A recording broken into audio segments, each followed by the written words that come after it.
on behalf of the ragtag regiment of scholars, bloggers, and journalists who put this together.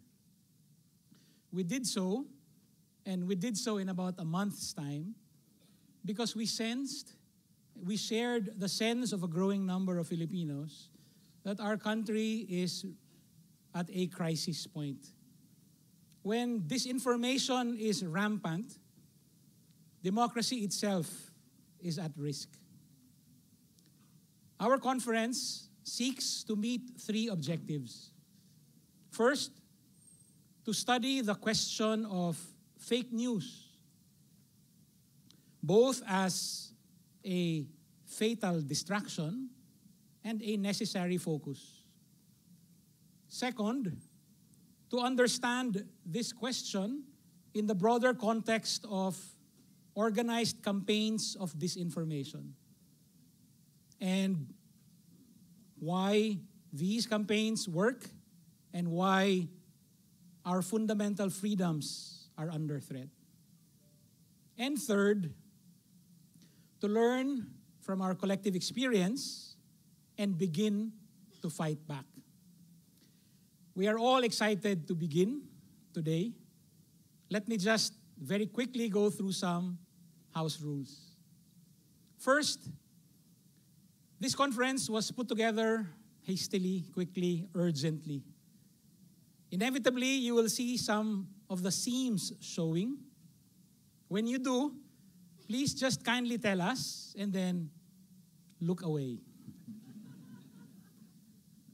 Second, I think those of us who go to conferences a lot know that free speech does not apply to extended comments disguised as questions.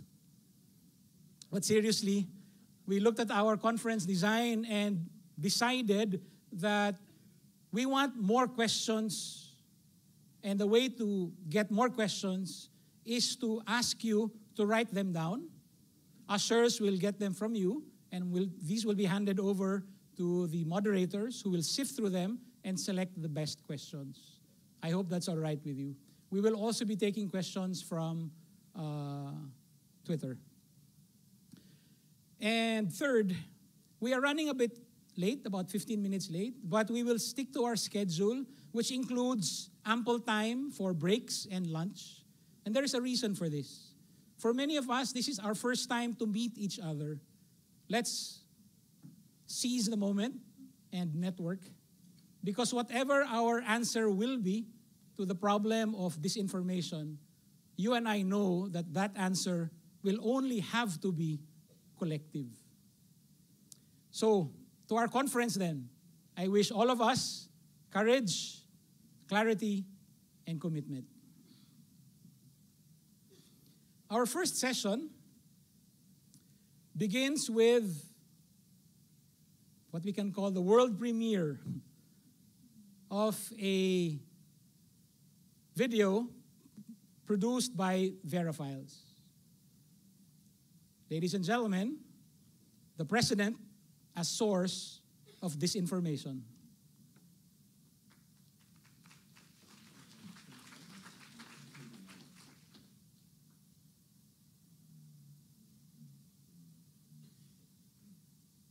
Walan, handa ka na ba? Handa na po, Mayor. Halika na, baguhin natin ang bayan. I, Rodrigo Roa Duterte, do solemnly swear. There's a 3 million drug addicts. There are. I'd be happy to slaughter them. Sino ang sunod? Dilima. I announce my separation from the United States. I had to declare martial law in the Mindanao group of islands. Indeed, the Philippines has witnessed many changes since Rodrigo Duterte became president, including in the sphere of disinformation. I do not lie because I do not have the obligation to anybody to lie. So why should I lie and keep on lying to cover the lie?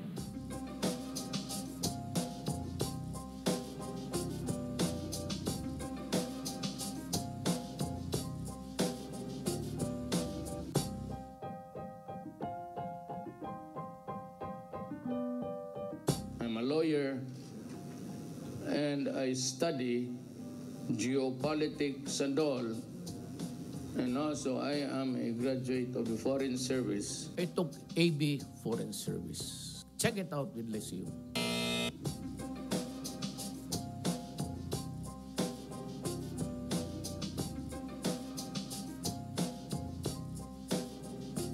Mahirap lang rin ako na tao. I come from a poor father. Tatay ko gobernador noon. May iniwan sa amin. Hindi kami mahirap rin. Hindi naman ako imbitado dito sa Manila ng mga social gathering. Wala kami noon. Mahirap lang. My father was governor when he died. At least alam niya maghanap buhay because we had a nice plant and a lumber yard. Yung fourth year pa kami. I had $1 million already. Ako hindi ako milyonaryo. I promise you now in front of the soldiers and everybody, I will produce that account.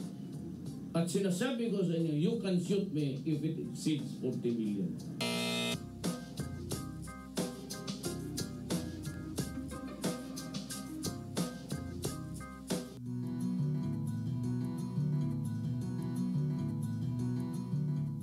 With 4 million drug addicts, it could cause the failure of my country.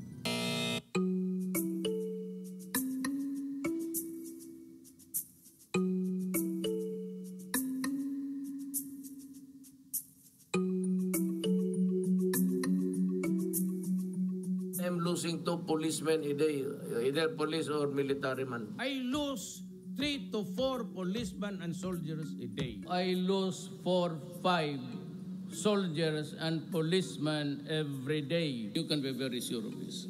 I'm losing on the average 6 to 8 soldier or policemen in Mindanao in drug-related cases.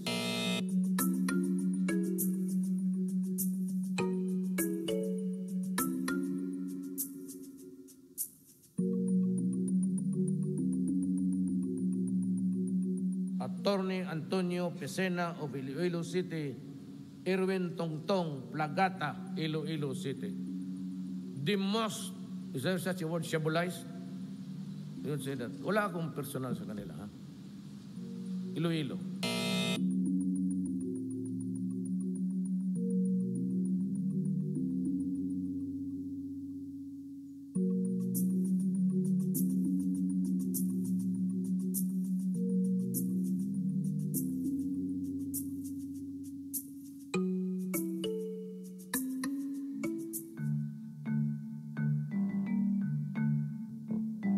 Question of this tussle about the dictatorship of Marcos is something which cannot be determined at this time. That part of the sins of Marcos has yet to be proven by a competent court.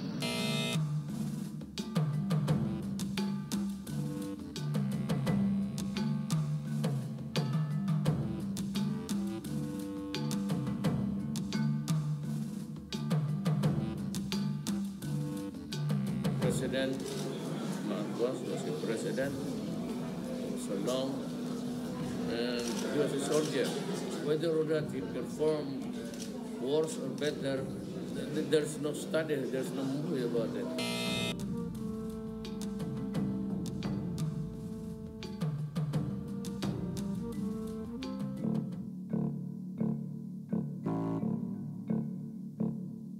Itong gaskon na to, nakikialam pa doon sa during the incident.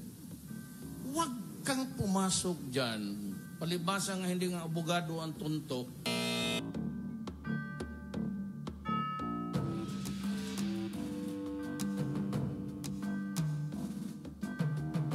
I can invent. I'm coming up with Trillanes' bank deposits all over the DBS account in Singapore has a balance of 193,000.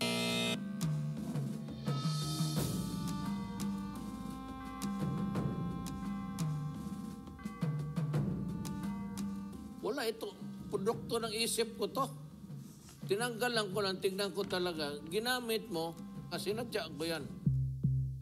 Disinformation discredits its targets. painting them as enemies to be annihilated, inciting violence. Such is the evil of disinformation. Journalists have the responsibility of stopping the spread of disinformation. The task is not easy, particularly when the chief source of disinformation is the highest official of the land and media is also a target. Before taking his oath of office, President-elect Duterte put media on notice. You know, guys, you take too much of yourself. Alam mo ano, you want your cake and eat it too. That's the problem with some journalists in this country. If worse comes to worse, then we'll have just to expose each other.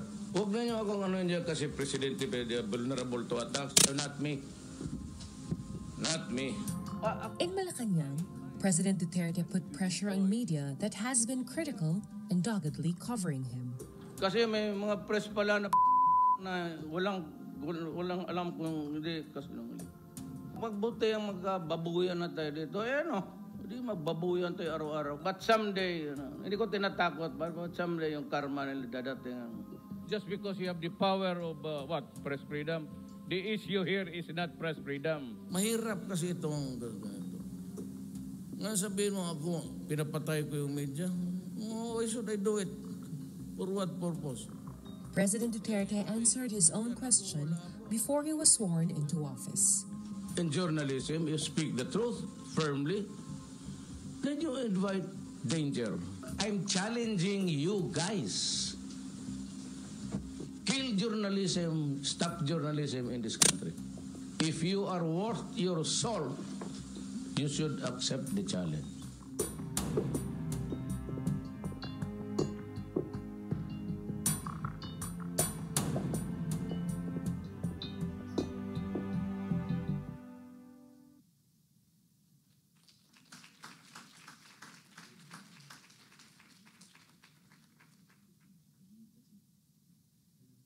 Ladies and gentlemen, please welcome Ellen Tordesillas, Diosa Labiste, Ron Habal, and Chirian George.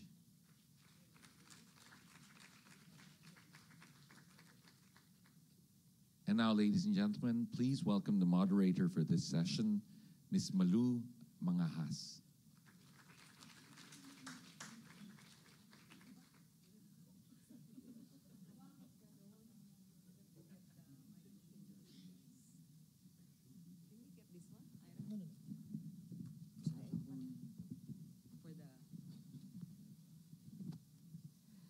Good morning, ladies and gentlemen. I think we have a very distinguished panel of experts here. So maybe first off, we'll give each one of them 5 minutes or 10 minutes just for their preliminary statements. Ellen? Okay. Hi, good morning, everybody. From the perspective of a journalist, in covering President Duterte, one of the serious challenges is making sure that we do not allow ourselves to be used to peddle fake information. An engaging speaker, President Duterte is often loose with facts, as you've seen in the video. Given the nature of new media, when the public gets the news real time, and with the frequency with which the president spews out unsubstantiated information and often times outright falsehoods, it's difficult for fact checkers to keep pace with him. If we are going by the Goebbels theory that a lie becomes truth if repeated often enough, a journalist, by repeatedly reporting, accurately quoting Duterte's false claims, inadvertently becomes a peddler of falsehood, which is contrary to a journalist's mandate to inform the public correctly of what is happening in the community and in the country. to enable them to understand what's going on, to guide them in making decisions about an issue or a situation. I think that's, that's the number one challenge that journalists covering Duterte is.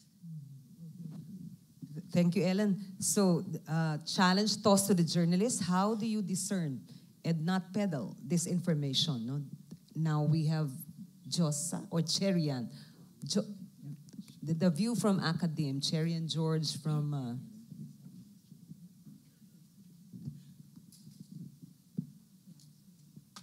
So how could the academe weigh in on this? What's the problem? I think, well, I don't know whether this is an academic view, it's just my view, but I think the dilemma that the Philippines finds itself in exposes a couple of tensions within professional journalism that media scholars have observed, in fact, for decades. Duterte may be an extreme case because the language that he uses violates social norms. So this puts the reporters in an interesting dilemma because, how do you track this vulgarity without allowing it to consume or colonize the agenda or to lower the tone of public discourse. This is, I would call it the shithole dilemma because it's similar to what the Americans, shithole, S-H-I-T-H-O-L-E. Exactly. All right. Yeah, so when Donald Trump used the term, you found the American media kind of confused. Some didn't want to say it. They used, they wouldn't spell it out. Others felt it was important to say what exactly Donald Trump said. And there are arguments on both sides. So I think when politicians are outright obscene or vulgar, that itself puts the media into a bit of a bind. But if you set aside the style of his speech, which is exceptional, and focus on the content, then maybe Duterte and Trump and so on are no longer such outliers, because obviously they are not the only politicians in the world with a tenuous relationship to facts. So this broader problem, I think, exposes a tension within journalism between newsworthiness on the one hand and trustworthiness on the other. So the problem is that any newsmaker who is prominent and powerful is by definition newsworthy. And of course, if he excites controversy through his words and actions, that just accentuates his newsworthiness. But news value, of course, is not the same as truth value. So how do we deal with these situations where newsmakers, prominent newsmakers, mislead? Unfortunately, too many journalists perceive their role to be little more than stenographers, frankly, tracking, reporting what newsmakers say and do, which results in the media then amplifying the newsmakers' misinformation uncritically. There are, of course, journalists who do not take this view, who instead accept they have a truth-seeking function, but they too are caught in a bind because the main problem they face is a more practical one. To independently ascertain the truth can be extremely resource-intensive, and most media organizations simply don't have the kinds of manpower it takes to conduct sort of conclusive investigations into the truth of the matter. Hence the relevance of third-party fact-checking like Verifiles is doing here in the Philippines. But mostly, the media have little option but to sort of seek truth by reporting what different sources, versions say about the truth, and hope that the net effect is to create more enlightenment. It sometimes works, not always, because you might find that the most of the sources have their own agendas. None of the sources may be truthful, sometimes the case. So that still doesn't reduce the relevance or the importance of journalists digging for the truth themselves. But like I said, practically very, very difficult. Another tension on top of this has to do with the norms and values of the profession. When you are faced with popularly elected officials who systematically and cynically subvert reason to grow their power, there's a strong case, I think, for public interest media to say, well, no, a line has been crossed. We have to get off our neutral fence and take sides for truth, take sides in favor of human rights, against demagoguery. But then this carries the risk of losing the media's mantle of neutrality, losing its moral standing as an honest power broker, because let's not forget, these demagogues are popular. So when the media takes sides in this way, for very good reason, in favor of truth, justice, human rights, against the opposite, there is a very real risk that it diminishes its own ability to reach out to the nation as a whole, because you'll be seen as offending the fans and the supporters of those demagogues. Taking sides. So unfortunately, all I've done is to actually say that the problem highlighted in this video and that we touched on is even more serious than, Than just than we can Duterte. think of. No solutions, but then academics never have solutions to it. All right. But at least you have proposals to reach solutions. Diosa is also from the University of the Philippines College of Mass Comm. How do you weigh in on this? Has media been more stenographer than truth seeker in this country when covering Duterte? Well, I teach at UP Mass Comm, but I was also a journalist for 20 years. I was a community journalist. For me, when Duterte statements enter into the arena of discursive struggle, i.e. the public sphere, they're not merely utterances, they're actually what we call a speech act, something like how authority is performed in public office through words.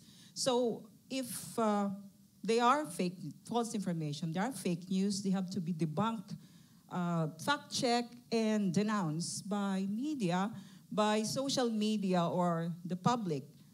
Some statements might be misogynist, virulent, and extreme, and representing extreme views, like when they induce killing or encourage impunity among the military or the police. And they should not be regarded by journalists as just one of those ideas that have to be included in the news story for the sake of balance or for balance sake. I think they should be qualified as statements that are hateful or dangerous or beyond what is acceptable in a democratic society.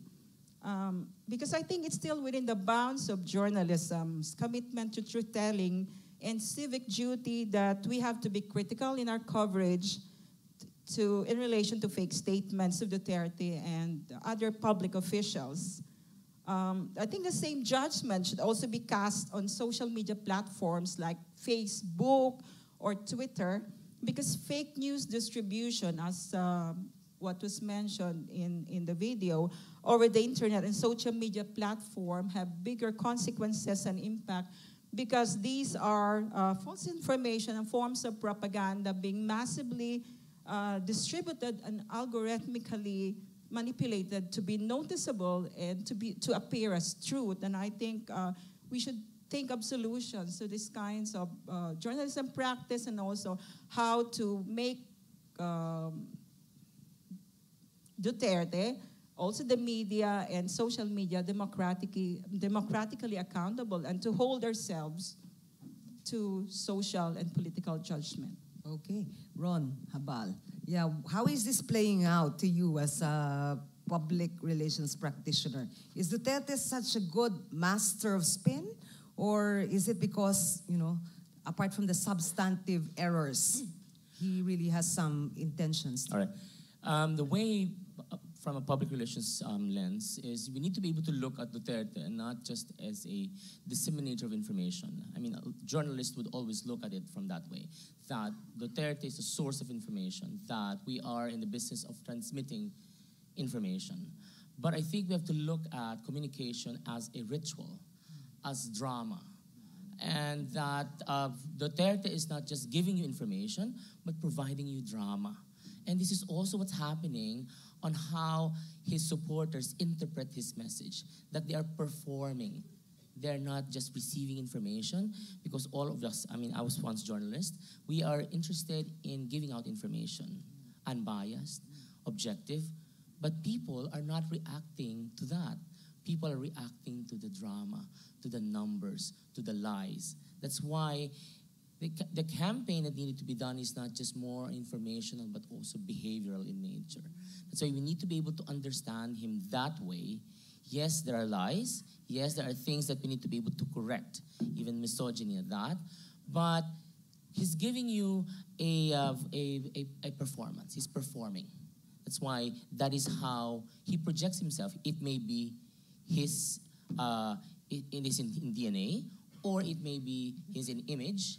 I mean, this is almost like a page from the Sandra Bullock movie called Christ is Our Brand.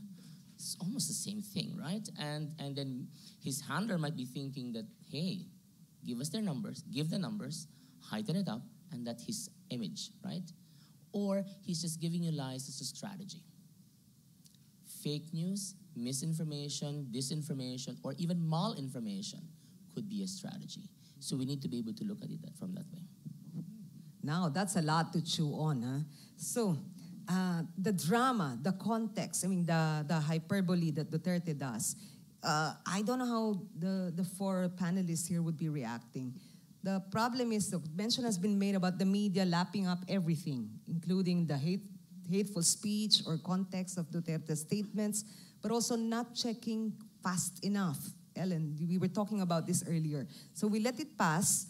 The mandate of the reporter is to just report it. We may be accurate, but also not truthful. Or we may be, I mean, you just rely on the statement, but didn't check exactly. Yeah, that's really a problem because as reporters, our training is that to make sure that we quote the source accurately. That's number one.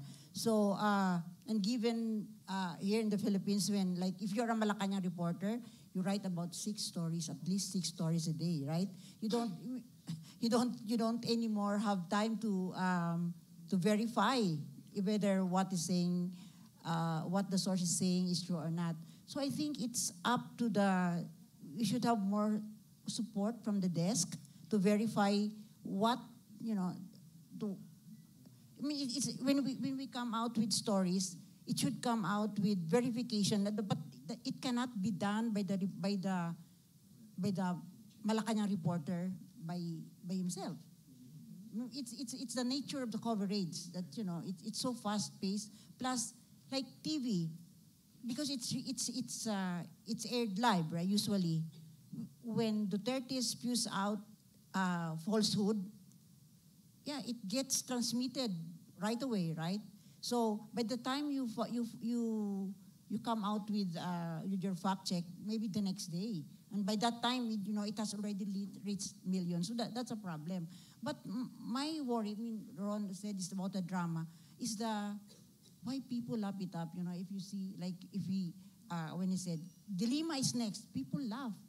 Like the other day when he said that if you see in PA, women in PA, the Amazonas, shoot them in the vagina, right? That, and people laughed.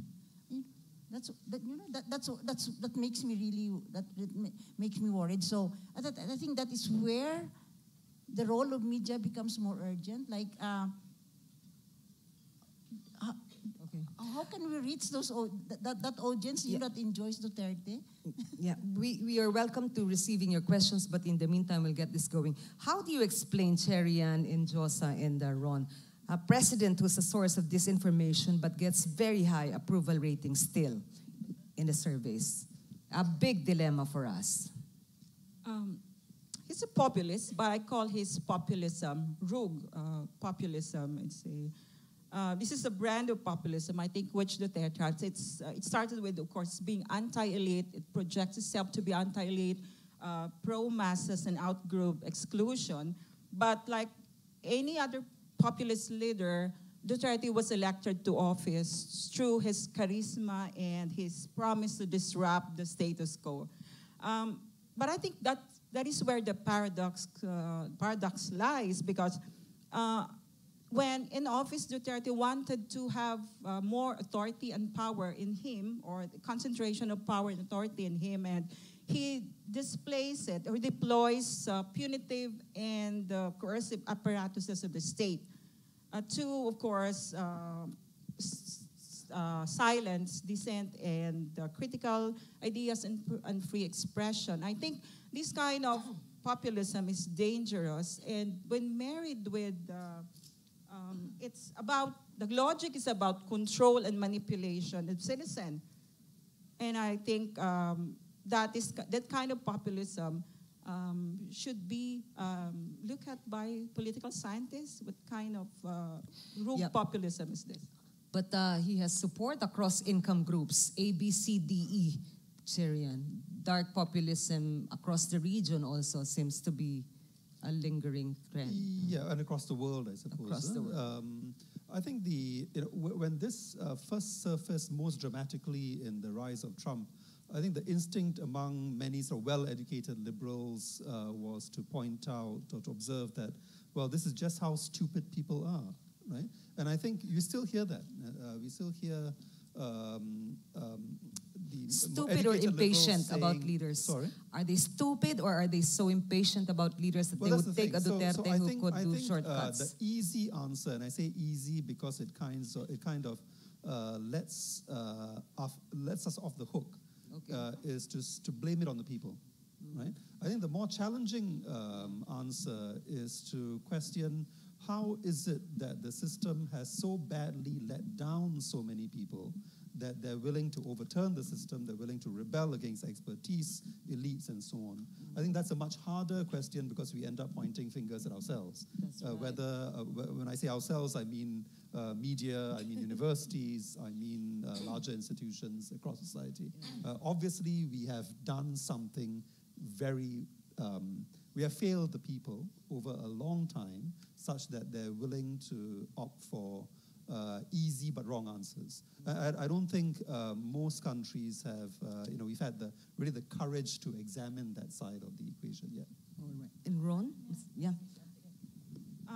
I think Duterte's politics, as many scholars in the Philippines would, I think, agree with me. It's anticipated in the kind of the political structures we have in Philippines, which was of course described as elite, personality-oriented, Busism and cacique by some Cornell scholars, and also by Professor Roland Simbulan as what typifies, he calls, the modern principalia. It's about power and prestige and wealth, and that's why people try to seek public office, because they want to accumulate power, prestige, and wealth.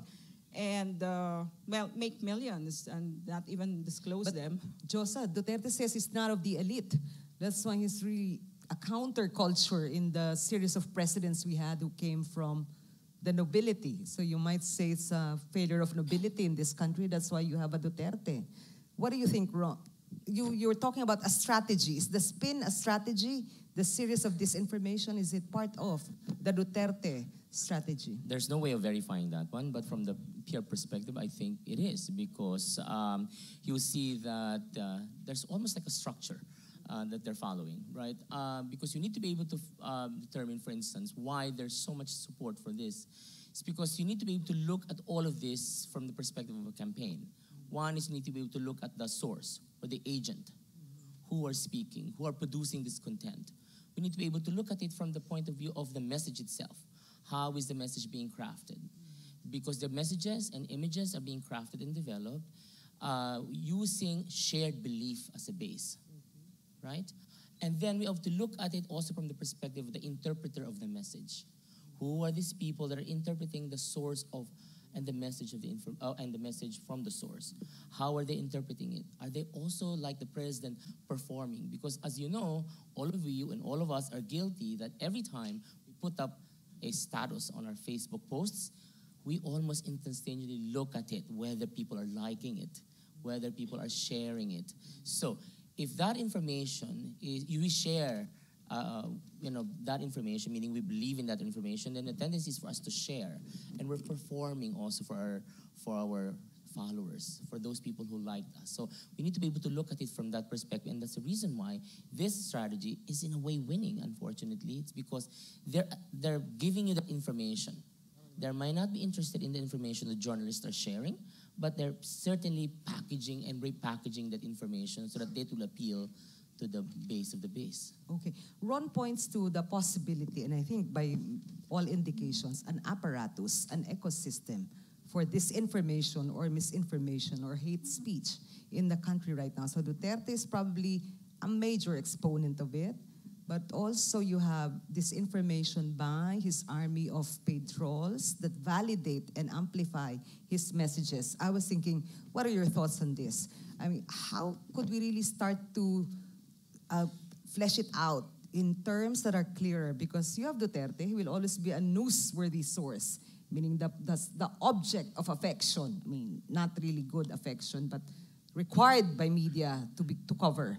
But you have a disinformation army starting with his deputies. I think Secretary Aguirre had also spread a lot more disinformation, or probably the presidential spokesperson series, or maybe the Speaker of the House. Haven't they also provided their own bit of work in having this ecosystem of disinformation foisted upon the public? What are your thoughts? How do we deal with it? Churian mentioned about just shows that the situation shows how stupid people are, no? And then that's why I'm asking. Like we always we think that we're superior than the people of Duterte, you know. Like we always say how Andanar is, you know, is not so brilliant, even Mocha. But look, yeah, I mean we always look down on them like that. But look, Mocha has 5 million followers. I mean, I don't have 5. I have only about 6,000, 10,000. How come Mocha has 5 million? And yet we think that we are superior than her. So why are we? Cherian said that we have failed. Yeah. So maybe we should learn. Ron said it's the packaging. Maybe we should learn from them how they do it. Learn about the drama and the subtext, but not really the content. I mean, Cherian, what do you think? Is there an ecosystem, an apparatus? And how do you start dealing with Duterte when he thrives on such an apparatus? Unfortunately, no easy answers. I mean, I have thought about this. Should we learn from the enemy, so to speak? Not that Duterte is my enemy. I have no dog in the race here. But should we learn from those who obviously do it better, for what we consider the wrong reasons? And part of it is that, yes, of course, progressive liberals, those defending democracy and human rights, do need to be at the top of their game in terms of communication skills, social media skills. But actually, I think that's not enough. And it's not enough simply because this is a case where the truth is a much harder sell than the lies. Yeah? And I say this especially when it comes to issues like governance and human rights. I say truth is a harder sell because the truth is that if you're looking at the economic problems of any country around the world, there are simply no easy answers. The truth is most groups, especially those currently privileged, will have to sacrifice. The truth is there's no easy answer to climate change. We have to make hard decisions and lose. Yeah? That is a very hard sell. How do you go out to people and tell them, well, yes, the truth is that looking at the state of the world or of our country, it is in fact not possible for any politician to guarantee you a job or a high standard of living. We all have to sacrifice in order to ensure some basic, decent living for all of us. Right? Very hard sell. Much easier sell to just make fake promises, which every politician does. So how can you compete with that? Similarly, on the human rights and hate speech side of it, the easy sell is to tell people, look, you are first and foremost Filipino or Muslim or Hindu and so on, and other people don't count. Tagging people or asking people to look at themselves in terms of their most obvious and salient identities, things that are more visceral, is easy. It is much harder to push the human rights line, which is that no, don't just think of your attachment to family or to race or to religion or to tribe. Think about the obligation you owe to strangers simply because they are members of the human race. It's a much harder sell. So this requires a deep civic education It is more than a job for the media. It is certainly much more than can be captured in a clever soundbite or in a clever tweet. And that, by the way, is precisely why demagogues like Donald Trump choose this method. It's not because they are ideologically attached to certain, to either to white nationalism or whatever. It is because these are effective, easy political stunts. If it was as easy to promote democracy and human rights, Donald Trump would be championing that. He's not, because it's a hard sell. Yeah? Is that correct? Ron, lies easier to peddle than truth. Lies, better packaged, is easier to sell than lies debunked, right? Which means the lies can be debunked. Lies can be fact-checked. But truth, when packaged well, and normally messages that are normally received well by people are either has various characteristics. One, it has to elicit an emotional response. That's why people love the messages, right? Another one, it has a powerful visual component. Most of our reports do not have that. And third, it has a strong narrative. And last, it is repeated. That's why campaigns are better consumed, because they're repeated well. Can you imagine lies repeated many times are a lot better than a newspaper report just published once? Goebbels. Yes. All right. Now You pointed it out, not me. Something like really the concept of post-truth, that we build our opinions more on emotional or value judgments on an issue. There is a question here related to that. Because the tactic is to be entertaining and dramatic, and therefore anti-intellectual, how do we, quote-unquote, sexify intellectual discernment? Thank you for the question. Sexify. Ellen, you're up to that. Let's sexify it. Ron's territory. Sexify it for us, Ron. How can you sexify an Ellen Tordesillas story, right? I mean, that's the main question, right? How can you sexify an investigative report from PCIJ? The numbers, right? If you present data and facts and the numbers. Or render it. Render it, correct. Use examples. Use real-life experiences. I mean, most of the journalists would do that. However, journalists need time for that. That's why there's special reports. We've not seen a lot of special reports lately. I mean, it died down, in the early 2000s, whatever. We've not seen a lot of investigative reports in the mainstream media. Most of them are just basically spot reports, no in-depth. A lot of them will be relegated to public affairs shows in the cable news or in cable TV, not in free TV. So it's a good thing that some of the PCIJ and the Rappler and Veritas are coming out with this one. But even the take-up of those information, because we need to be able to kind of sell that information as well, are not being picked up by the major papers, and that is a problem. Cherian, you have more on sexifying? I don't like sex. Sexiness is not my territory. All right, just the sex. All right. There's another question. All leaders have lied to their publics at one time or another. Why is wholesale lying by our leaders allowed or more acceptable now? How has the internet and social media contributed to this phenomenon? All panelists would have points of view on that. Yeah. I think the basic effects of lying is that it undermines truth, because truth-telling is the norm of human communication. When you communicate, there's a presumption that you're going to tell the truth and not tell a lie. And that means we can no longer trust the information we receive if we do not debunk or we resort to all this lying. And also because it's a threat to democracy. If lies proliferate, we cannot make informed judgments and act together to improve our society or improve our lot.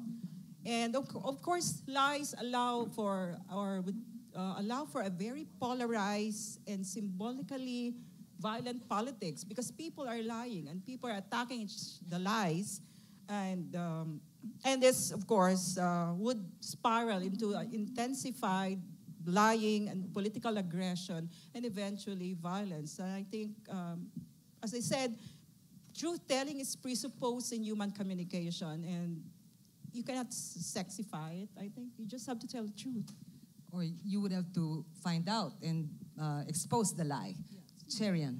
Well, I think certainly one problem that we all face is the dilution of the influence of what we call mainstream traditional news media. Yeah, that is not to sort of over-romanticize mainstream media or to suggest that they have never been in the history of mankind vehicles for big propaganda or industrial-scale lies. They have, right? But still, by and large, you know, the act of the journalistic process does at least filter out some of the most egregious, most the craziest stuff out there, yeah, through the process of gatekeeping. And clearly, we now know that mainstream media gets much less mind share than it used to, and in its place has come much more direct communication by social media. So that certainly has contributed to the problem. Yeah. All right. Ellen, you want to weigh in on that? The role of social media. Why are lies more acceptable now? Why is the lying easier to accept or tolerate now? Yeah, we were talking earlier, like why is this? Why the present government is making really a lot of headway in selling their lies is media has by nature has an adversarial role, right? Has an adversarial role, especially in relations with the government. But before, we have a government which are a little more civil, a little more civil, gentle. But this government has really no qualms, about lying and about running after media, and that's what we are up against. So I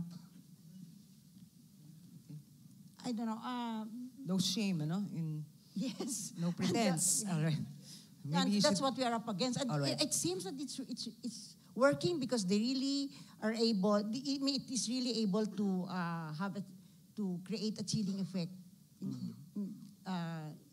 Give really to really poison the atmosphere and to me. Okay. Quick public service announcement. The Wi-Fi password is on the board for those who want to log on to their internet. Sorry po. Now, there's another question. Information in social media tends to dwell within echo chambers.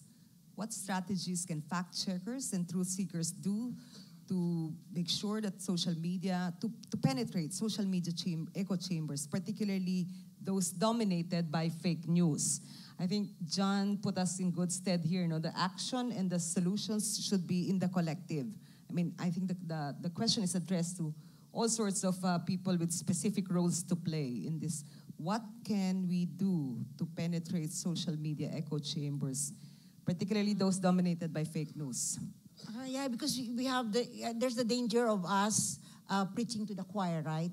So I always also say that I'm not really worried about Mocha Ozon, or because she's actually preaching to the choir. But then even it's 5 million, she has 5 million, right? But you have to remember, like there are 90 million Filipinos. So maybe we should give up on the 5 million of Mocha Ozon or the 15 million of Duterte, right? We have 25 million Filipinos who did not vote for Duterte. Maybe we should reach out to those people and to we are 90 million Filipinos. So if they have 15 million, we have 90 million minus 15, right? So we still out there. We should maybe concentrate on that, that group of people. All right, Ron, what can we do? Some callers call it also echo chambers. Some callers call it filter bubbles. Bubbles. Right, filter bubbles. We need to be able to, pinch it a bit. I mean, people are already doing it, fact-checking. But I think what most media organizations are also forgetting to do is also to source check. instead of just fact-checking information, but we need to be able to trace who is the person or the groups or organization that actually delivered or produced the content itself. Source checking is also key, so that when we are able to pinpoint the source and verify whether the source is legit or not, then we'll be able to kind of like burst into that bubble as well. And also, and some scholars abroad as well are thinking, maybe we should be able to have a campaign of shaming people, those who shared false information. All right, yeah. Cherian, are there lessons from elsewhere in Southeast Asia on how to deal with this? It's a very difficult one. There are ongoing many interesting experiments about how to address this problem of filter bubbles, people speaking within their own echo chambers. So let's see how these pan out. But personally, I want to be a bit more, skeptical about the whole premise of this exercise, because I think part of our problem with these bubbles, these echo chambers on Facebook in particular, let's look at Facebook, is that we're looking at it from the lens that, these social media are new forms of media. Yeah? But what if we instead looked at it as a new form of conversation or social interaction? I mean, let's be honest. When is the last time you voluntarily had a 1 hour, 2 hour long conversation with people who are not like you? Right? The truth is, most of us, if we had a choice, would go out for dinner with people like us. We would spend our weekends with people like us. We don't then think about, what should society do to penetrate our conversation and to gate crash our party? No, it's not considered a problem. In fact, it's considered important that we, in a crowded, very intrusive urban environment, we have the power to retreat into our spaces where we get to chat with people we care about, people who share our values, our religion. We don't see that as something alarming or wrong in terms of social interaction. Yeah. So why do we see that as a problem with Facebook? Yeah. So rather than simply seeing it as a problem to solve on Facebook, I would, in fact, ask the opposite problem.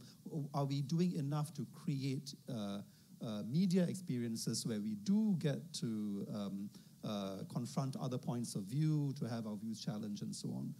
So I would say this is really a problem of things like underinvestment in public service broadcasting. Right. It's a problem maybe with how civics is taught, a problem with how politicians behave, certainly, not necessarily a problem with social media. And the tyranny of deadlines, maybe, for many reporters. They just have to file within the day before they could fact check. But quickly, Josa, we have 3 more questions. I think I have the right to be critical and select the information that I want to receive, and there should be no equivalence to the kind of information that I would like to have, and of course any other information that are circulating or probably floating around certain communities in Facebook. And I agree with Cherian that you have the capacity to decide on what information do you need and be critical about your source or the facts that are being offered in that kind of information. All right, so it starts with us, discerning. Now, there are 3 questions here before we close. We're running out of time. Disinformation flourishes due to less discerning audiences. How do we make them more discerning? Related question, how can media control the deeply rooted Filipino mass thinking, which clearly contributes to the spread of disinformation around the country? So it's groupthink and mass. From J.C. Del Do of the Paulinian, St. Paul. And finally, related back to the topic, if the media's first duty is to the people, the truth, can its mantle of neutrality be lost? I mean, could you give up its neutrality position? And finally, back to script, why is Duterte being given special attention? For how many times did the previous presidents or high-ranking officials get away with their lies? So what's it about Duterte that makes him so special now? Okay, so first off, the first questions, how can we address a more discerning? How can we make the audience more discerning? And then what do you do with the spread of disinformation around the country when there's groupthink or mass thinking that, this president is president of the 16 million Filipinos. How do you make the audience more discerning? Education. I mean, Education. there's no way to fight lies but with truth, right? And then you mentioned about neutrality. Yeah. Something Can you like that. lose that? Can you give up on neutrality? I don't know. To me, all you have to do is tell the truth. Whether, I don't know. What do you mean by neutrality? Maybe it's better acting independently is better, Yeah, not yes. neutrality. You just tell the truth wherever it falls, you know. Then why do we concentrate on Duterte? Because he's president of the Philippines. He's everything that he says could be translated into policies. It affects all of us. Okay. So the other panelists before we wind up, yes, Ron? Sometimes the issue is not just the truth, but also the distribution of truth. Yeah. Where is it Disseminating distributed, well. right? Technology is also a problem. I mean, if Facebook is just giving you one side of things and not the other side, then you're not exposed, because the algorithm of Facebook will just limit you to one side of the issue. So, I mean, that should also be pressured. Facebook should also be pressured into providing us and tinkering with their algorithms so that people are also exposed to other forms of, on top of the media literacy. So again, media may be out there, being authentic, being fair, but if they're not being distributed enough to various channels, then that might be also a problem. Okay, Cherian? Well, maybe I'll just address that. I think it was the final point, which I appreciate that, Duterte probably isn't the first Philippine president to lie. I don't know. I take it as true. We all right? did. But yes, I think it's interesting to look at why is it this whole issue of fake news, disinformation has suddenly risen on the public agenda over the last couple of years. And obviously, it's the Trump effect, and locally here, it's the Duterte effect, and so on. And if you take a wider sweep, it is simply not true that the harm caused by Trump's disinformation, for example, is off the charts. No. The single deadliest disinformation campaign of the 21st century that was state-sponsored did not come from a demagogue. It came from someone who's now looked at as quite a benign figure, the George Bush administration, and his peddling of the lie that Saddam Hussein had weapons of mass destruction. The body count from that disinformation campaign is still growing. It's in the hundreds of thousands now. No disinformation campaign by any populist leader in the 21st century is anywhere close to matching the harm caused by that particular lie. Yeah? So what I hope will happen as a result of this rising in the public agenda globally is that this will in fact open the media's eyes and the public eyes to state-sponsored lying, no matter in what shape it comes. Because the truth is, and I think that's what the questioner was trying to get at, is that sometimes, in fact most of the time, those lies come packaged in quite civilized and rational ways. And maybe history will judge that Trump and Duterte and others like them have done us a favor by finally putting this endemic problem, of politicians lying high up on the agenda, because certainly they are not exceptional in that regard. Just the double jeopardy is we're being told lies at taxpayers' expense. So the accountability issue has yet to be uncovered here. So, Jocelyn? We have to credit the Philippine media for the efforts to debunk fake news, false information. Of course, a lot of media organizations are into news or media literacy, and I think it's an important project. Some media organizations are also into fact-checking. Some are doing fake blocking, fake block. This is blocking news sites that are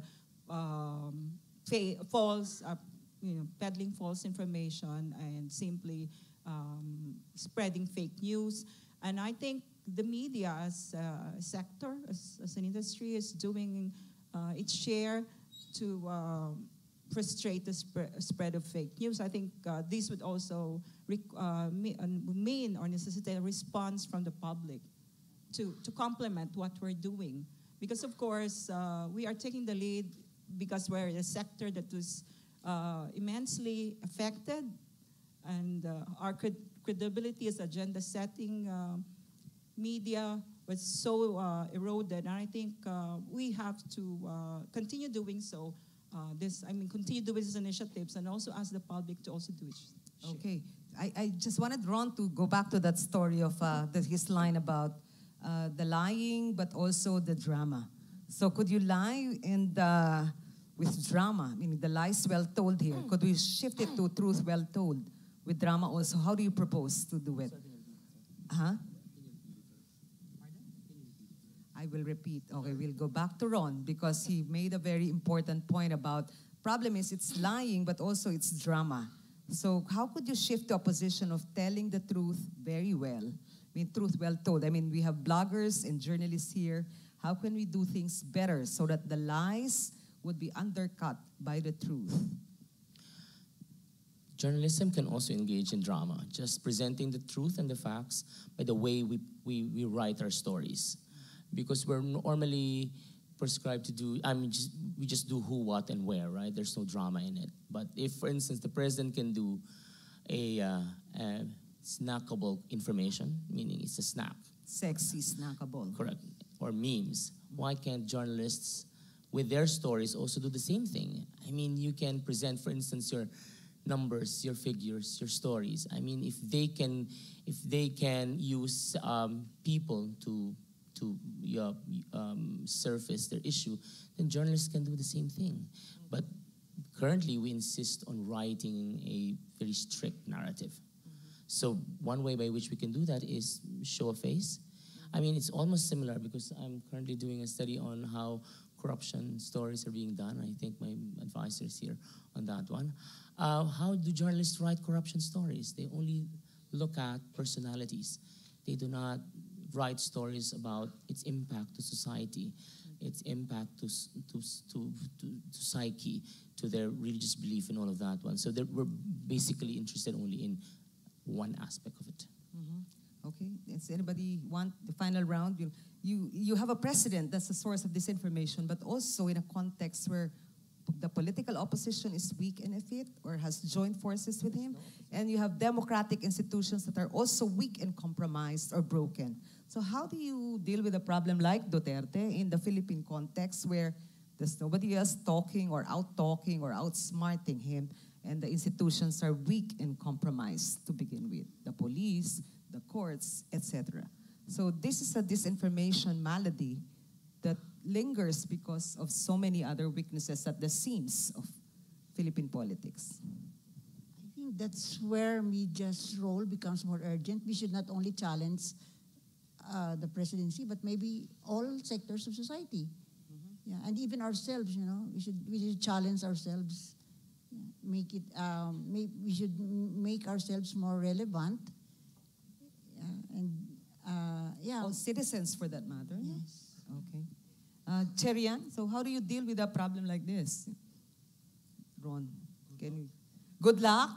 That's all you can tell us. Oh God, that's all. Good luck to you too, wherever you are in Southeast Asia. Ron? Continue vigilance. I mean, continue fact-checking, continue source-checking, continue calling him out. Okay. I mean, always do a PR rañada. I mean, that's how it should be done. Because if nobody will face him, I mean, similar to what she's doing. Stand up. Because it's easy nowadays to just fold up and say, it'll pass. It'll just be 6 years. All right. Remain vigilant and stand up. I just have a little public service announcement. Tomorrow, the media groups, CMFR, NUJP, PPI, and the PCIJ are joining the UP Fair starting tomorrow from February 13 to 17. So we invite you students from 6 p.m. to 12 midnight, but we have featured events. So journalists will be there to take selfies with you, actually to thank the public and to interact and to actually express our gratitude to all the citizens who had supported press freedom and the people's right to know. I shouldn't be so facetious, but I explain why I just said good luck.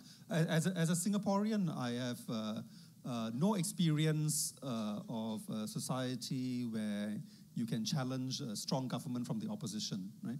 Because but by comparison, the Philippine opposition, media, civil society seem very healthy compared with what we have in Singapore, right? But in fact, I think looking at the silver lining is clear to me that at least in the Philippines, in fact, Maria and I were talking about this in contrast to, say, Myanmar, you do have deep roots of media, civil society, activists, universities, etc., challenging authority. Yeah? The foundations are there to build on. Yeah. So it's in that context that I said, good luck. Yeah. Yeah, well taken. So we have a saying in the media: who blinks first loses. Don't ever, for whatever reason, blink first. We should continue the fight for democracy and thwart disinformation. Thank you very much, ladies and gentlemen. Our panelists, Cherry and George, Diosa Labiste, Ellen Tordesillas, and Ron Habal. Maraming salamat po sa inyong lahat. Okay. Thank you to our moderator and our panelists. Up next is a morning break, but before we'd like to remind you to please bring your meal stubs with you, and don't forget our hashtags for today: hashtag defend press freedom, hashtag facts matter PH, and hashtag fight disinfo. The Wi-Fi password is on the screen.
Disinformation and Democracy.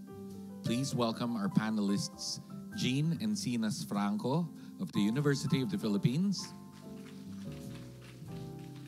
Peter Greste of the University of Queensland,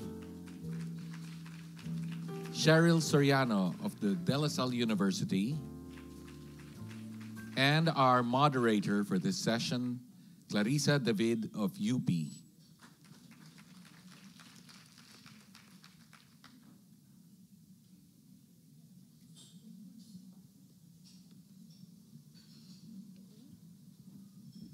Hello.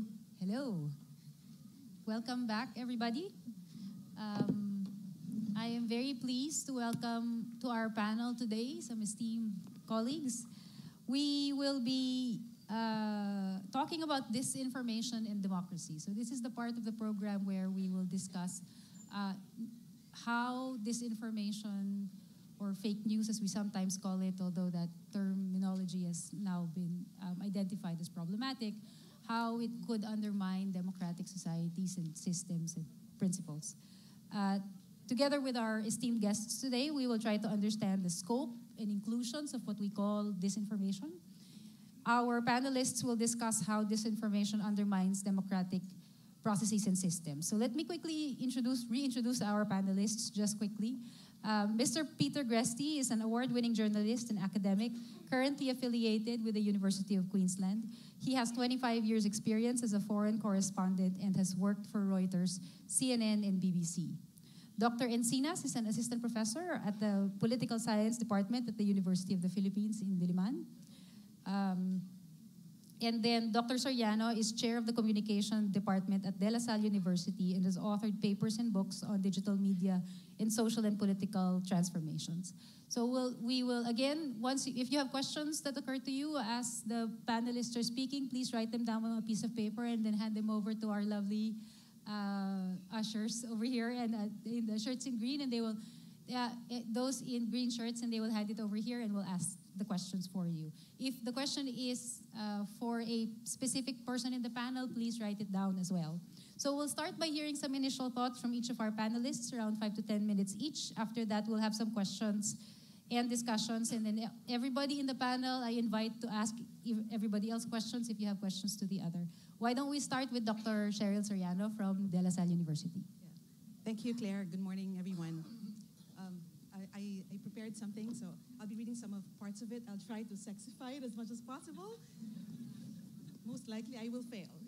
So 10 years ago, when I was starting my PhD, there was much enthusiasm about the empowering potential of the internet, prophesying the advent of a cyber-democratic society, or the emancipation of citizens from state power or market forces. Pierre Levy even anticipated the fall of dictatorships around the world, resulting from a participatory culture and collective intelligence facilitated by online media. With all these hopes of the past, it is thus lamentable, as Tim Berners-Lee himself worriedly expressed last year, about how the same affordances and features that help under-resourced groups are also used by certain sectors with bad intentions to game the system for financial or political gain. What is the relationship between democracy and disinformation? To confront this relationship, I will use the 3 democratic participation axes proposed by some scholars, Vettel and Brindle, in their analysis of cyber democracy, but try to simplify it. The first element focuses on the value of information, number 1, and the model of an informed citizen, which is central to liberal democratic thought. Information is an important prerequisite for all forms of political participation. How can you participate and formulate an opinion without information? The internet has been praised for providing access to vast amounts of information, but also in democratizing this creation of information. As Peter Dahlgren argued, the open and accessible character of the internet also means that traditional centers of power have less informational and ideational control than previously held. Misinformation, or the unintentional sharing of the false information, and disinformation, or the deliberate, intentional creation and sharing of information known to be false, are therefore both threats to democracy. Disinformation is worse because this is not just about people's inability to ascertain evidence-based information from those intended to be false, but it also manifests the role of orchestrators of disinformation, those that intentionally seek to manipulate, mislead, deceive, or silence evidence-based information for specific purposes, such as the advancement of political agenda. Moving from information, the second axis is discussion and debate, also crucial for democratic participation, which relies on the model of an active citizen who shapes his or his political opinion by participating in an exchange of views with those of other citizens or representatives. Theories of democracy have treated the discussion among citizens as vital to the functioning of a public sphere. Early enthusiastic accounts consider the internet as an incarnation of a Habermasian public sphere based on rational critical discourse. This relates to one of the most saluted features of the internet, its interactive potential. Shirowiki even labeled this as facilitating sort of a wisdom of crowds. But as we all know, and as evidenced by growing research, our experiences of social media counter these assumptions as we see a deep fragmentation and cheapening of our communicative interactions and debates online. Hate speech and trolling undermine these exchanges, and so is disinformation in a broad sense, making it difficult to come up with meaningful, rational, critical exchange. The impassioned exchange of opposing views should not be seen as threatening itself, as argued by MOVE. Yet the problem is when loud, passionate voices of those seeking to mislead and spread warped messages end up silencing others. The third axis, from information to discussion and debate, is moving on to mobilization, or coming together to act in concert. Participative citizens need to be informed and engaged in order to act collectively and mobilize for collective good. While some authors deplore a weakening of social ties in current societies, cyber enthusiasts argue that computer-mediated communication supports the formation of social networks and new forms of community or associational life. And this has supported many under-resourced and dispersed activist networks, NGOs, people's organizations. The kinds of associational groups forged by the internet to advocate and advance social good needs to be celebrated very well. But it also gave rise to communities and associational groups and networks of disinformation without real ideological connection. Social and participatory media is key to manipulation because it enables those with fringe views to find each other, collaborate on media production and dissemination, and share viewpoints that would be inaccessible to air in traditional media, sometimes hiding under the veil of anonymity and thereby eliding responsibility. In short, the problem we have is that people have started to form ties and associational linkages and throw their support, as loose as they may be, with others, including those hired to advance political agenda to spread disinformation. So in bringing the three, I close. The problem of democracy this day is, first, the intentional distortion of information or creation of false information in its active spread. Second, the participation and exchange by grassroots supporters and paid trolls and influencers around false claims that results in undermining the value of debate and discussion in this democratic society. And third, the mobilization by agents with strong political agenda of supporters, real supporters, to act in concert around intentionally falsified information. Thank you very much. Next, we will hear maybe from a global view from Mr. Peter Gresti. And Peter Gresti has been also a victim of legislation against the publication of false information. He was imprisoned for 400 days in Egypt, and maybe we can hear about his experiences.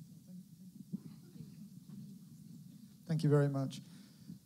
Yeah, I'm here, I think, although I'm carrying the title of Professor of Journalism and Communication at the University of Queensland.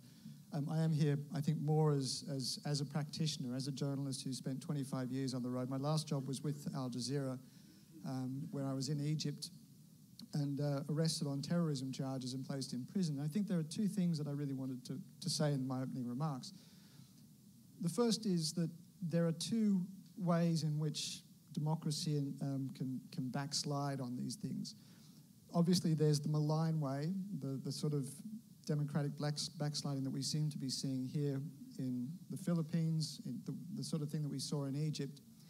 But there is also a benign backsliding, which is a kind of thing that we're even seeing in my own country, in Australia, where governments, let me go back, there is a common denominator in both these situations, where governments have been using national security as an opportunity, as an excuse to roll back on all sorts of democratic reforms, to close down freedom of speech, to silence the press, to introduce all sorts of laws that limit the work that the press can do.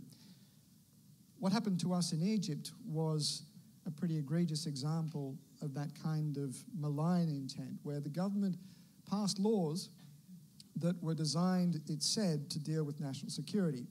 It said that Egypt is, I think at the moment, the world's third biggest jailer of journalists, behind Turkey and I think China.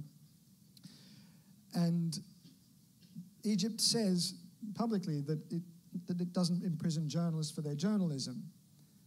It says that it doesn't have any journalists as such in prison. It says that it only has terrorists. Now, that's exactly what happened to us, where the government defined terrorism so loosely that to do your job meant that you were, in the government's eyes, promoting terrorist ideology. Now, that was a pretty, as I said, everyone's seen what's been taking place in Egypt. We've seen a dictatorship establish itself and entrench itself. We've seen growing intolerance for dissent, for any alternative political views.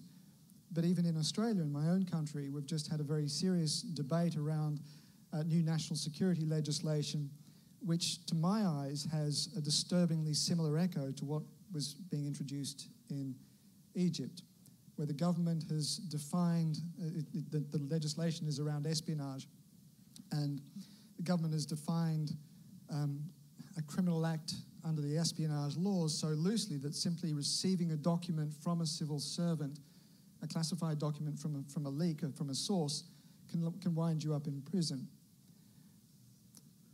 The law, if the law can be loosely interpreted, at some point it will be loosely interpreted. And the problem is that when it comes to the issues around national security, public safety, which are the kinds of things we keep hearing in the Philippines to justify all sorts of closing down of public space, that with that comes back a retreat from democracy, a retreat from freedom of speech, a retreat from a free press. And I think that's something that is incredibly dangerous.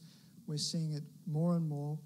And because it is politically acceptable for politicians to argue, to be strong on national security, to be strong on public security, without serious critical thinking, it's very easy for the public to say, yes, of course, we must do that because we all need to be safe.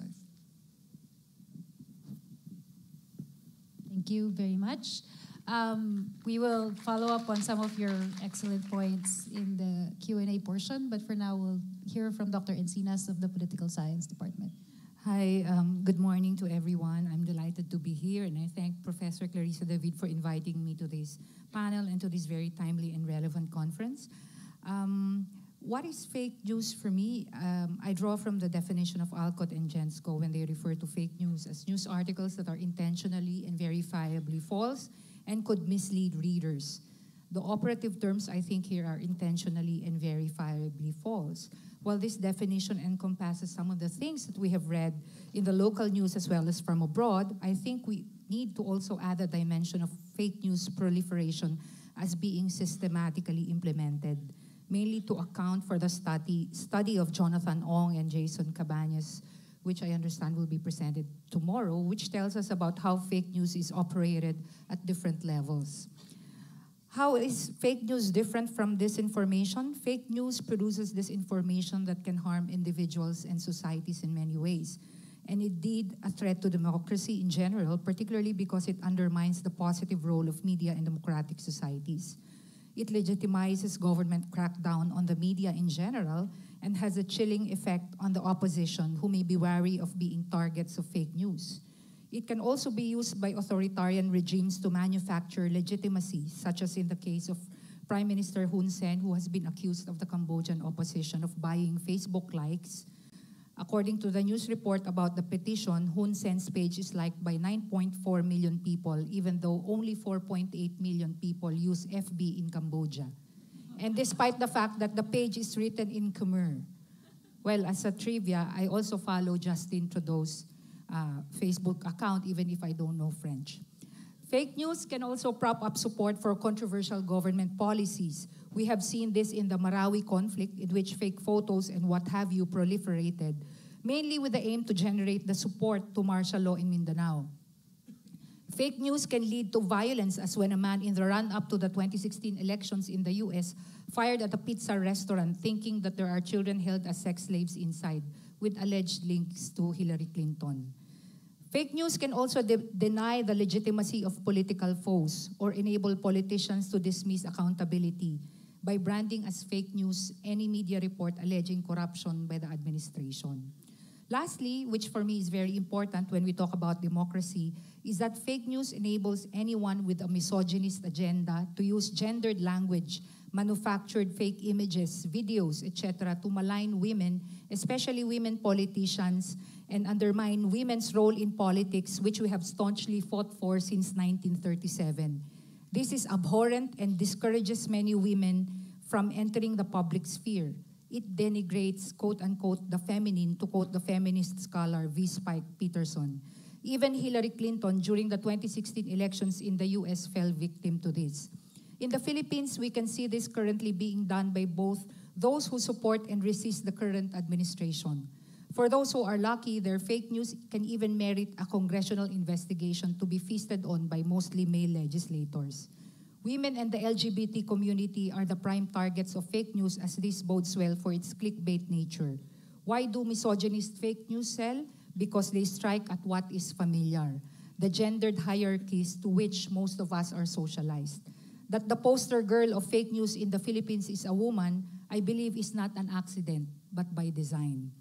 Misogynist fake news is pernicious because we may identify that it is fake news, but we laugh at them and even share them at times, which tells us that misogynist fake news may even sell better compared to other types of fake news. The end game for all this is what I would call the boy who cried wolf syndrome. Nobody will believe the media when it is already telling the truth. Who then can we turn to? Who will guard the guardians, especially in these times when our political institutions are being attacked in all fronts? The media, as the fourth estate, must be the beacon of hope during this time. Thank you. Thank you. Thank you very much, Dr. Franco. I have a question for Cheryl. Do you think that there's something different about disinformation? You talked about the difference between what's intentional and unintentional. Do you think that there's something specific about intentional disinformation campaigns when it's state orchestrated or when the source is a state? Because we often hear that this has been around, propaganda has been around forever. Why is it something that we should be concerned about today as a special problem? I think intentional and orchestrated disinformation is particularly critical in the context of social media, which has a high possibility for programmability and manipulation, right? So if your strategy is intentional, deliberately planned, well orchestrated, you really can study the system. Well, as mentioned by Ron earlier, you can study the audience, you can study the messaging that will work in relation to your audience, and then use the system's affordances to make sure that your message is well amplified and reaches your audience at the very moment that you need it to spread. So that I think is dangerous. It can be used by activists as well, by journalists as well, but the fact that it can be used by people of particular kinds of intentions is what's worrying. Please go ahead. Yeah, I think there's also another point where, and I want to be very careful to underline the fact that I'm not anti-social media, but one of the things is if we go back to the days of pre-social media, if the government lied, the journalists acted as gatekeepers. And we had a responsibility, a professional and ethical responsibility, but also a commercial incentive to check and cross-check and call out those lies. It was very difficult for the government to communicate directly with the people without going through the media, without going through the journalists. They could still hold news conferences and issue press releases, but journalists doing their professional jobs would fact-check and call out anything that they felt was wrong. That doesn't mean that we weren't victims of misinformation, as Cherian was saying earlier when he spoke about the Gulf War and the lies that President George W. Bush told. But the fact is that system has, to a greater or lesser degree, kept politicians reasonably honest as well as ourselves. But social media has allowed us to open up pipelines directly from politicians to those people who support them. And the problem is that we all like to see and hear and read news that agrees with our opinions. If we see and hear a politician saying something that we like or we agree, if it feels truthy, then we tend to like it and we tend to support it and continue to promote it.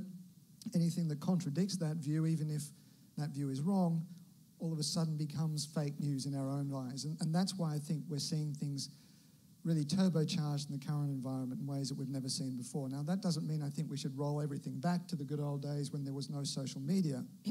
Clearly, social media has a lot to give us. But we need to recognize the problems, and I think we need to be a lot more aggressive in the way that we design the structure of the system, the checks and balances, to make sure that we do have the capacity to hold politicians to account, to keep them honest, and that we do have the capacity as journalists to produce stories that genuinely challenge those in power. And just maybe as a brief backgrounder, if some in the audience are not familiar, there have been, I think, 2 or 3 Senate hearings to try to come up with or propose legislation to address the problem of fake news and disinformation. And there have been many attempts to try to discuss whether legislation is the solution. And I think, Mr. Peter, you also are in a unique position to discuss this, is what are the dangers of legislating against, because there seems to be this moral panic that we are all in, where we say this is something that needs to get fixed, it's so broken, and it seems like the initial reaction has been to try to design legislation. What are the dangers of that? Yeah, I think there is a huge danger that where you try and impose legislative solutions on this. Again, let me go back to what happened to us in Egypt, where the government introduced some legislation that on the face of it was designed to protect national security. It was designed to stop promoting terrorist ideology. It was designed to stop the spread of false news to undermine national security. Now, the problem was, as I said, on the face of it, it's very difficult to argue against any kind of law that would protect the country from terrorist ideology. Well, the problem was that the government then defined terrorism so loosely as to include what most people would consider to be the political opposition. And so as a journalist, when we went out and interviewed the opposition, the Muslim Brotherhood at the time, we put that to air. As far as the government was concerned, we were, by definition, therefore, promoting terrorist ideology. The government branded the opposition as terrorists. We were accused of broadcasting false news to undermine national security. Again, on the face of it, a piece of legislation like that is hard to argue against. But that's how it was interpreted. And when you introduce laws to try and deal with that sort of situation, as I mentioned earlier, the Australian government has been doing something similar. After very fierce public debate, I might want to add, the government has been forced to roll back on some of that, on the more draconian elements of that legislation, of that bill. But I think the trend is there, and this is the problem, that when you criminalize these kinds of transgressions, you give a lot of power to the authorities to use that as a tool to silence free press, and it becomes anything that challenges the integrity of the state, anything that undermines confidence in the state institutions can be interpreted as the political opposition. So I have real problems with legislative solutions. I think there are things that the government can do to create the kind of architecture around social media to encourage legitimate reporting, to discourage fake news. These are solutions for people, for lawyers and the like, with a much higher pay grade than I. But I would caution against being in a rush to introduce laws, particularly draconian laws, to try and stop fake news. Because again, remember, fake news, as far as the government is often concerned, as far as politicians are concerned, and we keep hearing it time and again, we saw President Duterte using the term, fake news becomes anything which contradicts me, anything that undermines me. That by definition is fake news in the eyes of government, and that means that every person in this room who's doing their jobs as a journalist becomes guilty of that. Thank you. Jean, what do you think, how do you deal with this when the population seems to be so supportive? It seems supportive of many types of solutions that are criminalizing behaviors, that are trying to stamp out the job that the press is doing and trying to limit free speech. We see a lot of the discourse really talking about how we should restrict some of these freedoms in the context of trying to change the constitution of the country. What do you think about the public support aspect of it? The public support aspect is there, of course, but I think for senators or for legislators, they're more interested in curtailing press freedom because they're really not interested in campaign finance reform. Because that, to me, is, I think, one of the solutions, especially that the 2019 elections is coming. I think a lot of politicians, and we're seeing that already nowadays, are going to use social media to their utmost advantage because it's cheap and it's getting a lot more people in such a short time. Do you think, maybe Cheryl, you can comment on this, how should journalists now deal with their position in the market? Because it seems like a lot of the attacks online and the attacks also on television and in the statements of the president and other officials of the government has been to try to undermine the credibility of journalism, the practice itself. How can journalists try to gain the trust of the public again? Well, my initial idea is you really just have to fight bad, false news by good journalism. Journalists should show what they can do and what they can do differently, right? That they can actually come up with evidence-based articulation of information, as had been shown in the video earlier, right? And I think that's the only way to go. Perhaps nuggets there about how to amplify that information so that they can reach the public. And perhaps they can work with a lot of different organizations as well. This is a special event where CSOs, academics, journalists have come together in mounting. So I think if we are serious about this, journalists can co-develop different kinds of strategies with other kinds of sectors to help in supporting evidence-based articulation of ideas. Jean? I think self-regulation is really the way to go. There's also one thing that bothers me, and I don't know if it can be classified as fake news or whatever, but there's this, I mean, even before social media, there's already this practice of weaving advertising within radio or TV programs. I don't know how you call it, but most people are just interested in listening to the news, but not interested in knowing where to get a liver capsule or a juice, not even vetted or approved by the FDA. So I think, I don't know, but that's something that should also be reviewed. Okay. I'm just going to weigh in here because I think one of the problems is we in this debate, we tend to lose sight of some really important fundamentals. Let's go back to basics. Remember, the media is the fourth estate. It's supposed to sit alongside the judiciary, the legislature, and the executive. We're the fourth pillar. We're supposed to keep the bastards honest. We easily forget the politicians work for us in a democracy. That's how it's supposed to work. We hire them when we vote for them. We pay their salaries through our taxes. We are their employers. So as their employers, we have a responsibility to know what is being done in our names in a democracy.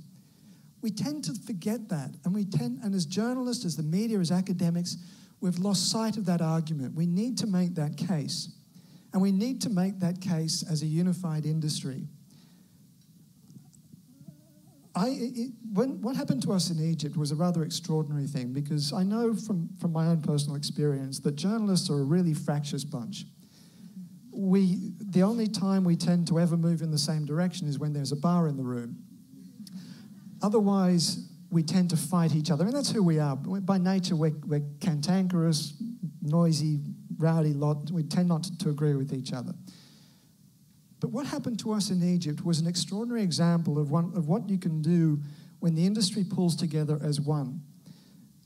I know in this country there were thousands of journalists, people who are tweeting Free AJ staff, and journalism is not a crime. The Free AJ staff hashtag received something like 3 billion impressions during the time that we were in prison.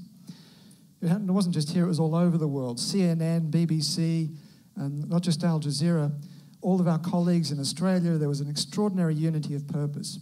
And what that unity of purpose did was that it sprung 3 innocent guys from prison. And I don't know anywhere else where that's actually happened. Now, what we need to do is refine that sense of purpose, remind the public what it is that we have a responsibility to do and do that job well, and remind them that we need to keep politicians to account. We need a free, strong, independent press, because fundamentally you cannot have a strong democracy unless you have strong journalism. So how can we, because I think for this country, the scale at which the attacks have been coming is very quick. And I think maybe there are lessons from around the world that we can draw from. Do you have any insights from what you've seen in other countries in terms of tactics? Is this something that's unique to the Philippines, where you have state institutions trying to actively undermine the media's credibility in the eyes of the public? Well, no, I mean, what we saw in Egypt was another example of that. And to greater or lesser extent, we see it take place in places like Turkey and Russia and elsewhere. This is not an easy thing, don't get me wrong. I'm not suggesting that there is a simple switch, a solution, an easy option.